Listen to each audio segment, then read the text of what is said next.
Kaleidoscope were an American band who existed from 1966 to 1970 and were broadly categorized as psychedelic folk.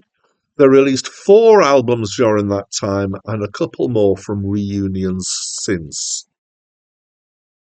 Hi, my name's Dan. So this was the second album by Kaleidoscope. It's my first encounter with them and therefore with this album as well. And it's a weird album. Okay. So first of all, what I normally do is to try and describe what style it's in.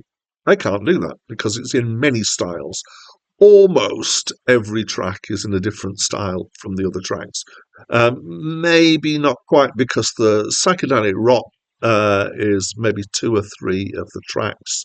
The last track of which is quite long and quite experimental, so definitely going into the psychedelic side of things. In between the kind of ends, the first track is a more kind of straightforward psychedelic rock track, and there's one somewhere in the middle that's a bit later than the middle that's also there's more blues rock.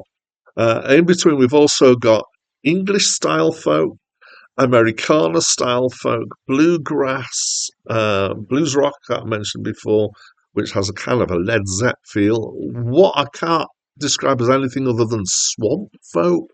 It's kind of Louisiana, definitely, thing.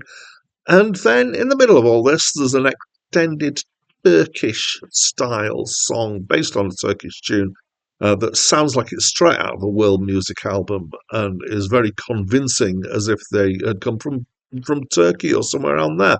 And it features oud, saz, and harp guitar. So here's the thing. Now, often you do get bands that play in many different styles. Usually you can kind of, there's something unites it and it kind of feels like it's the same band or it's their take on the different styles. Not here. All of these different styles sound completely authentic.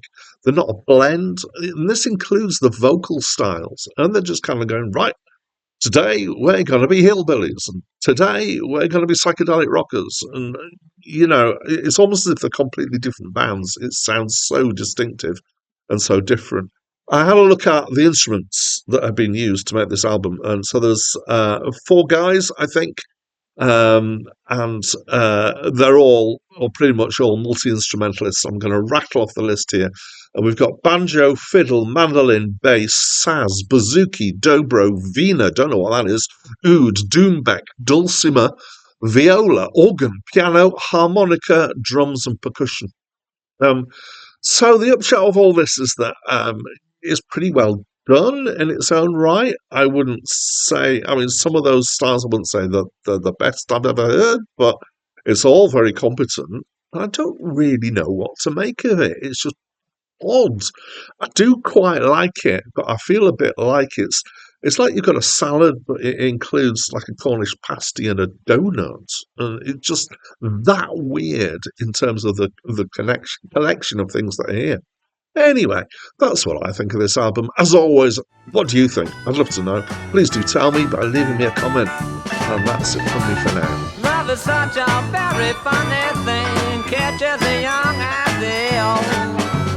Just like a plate of 40 house has never a man's been sold. Makes you feel like a freshwater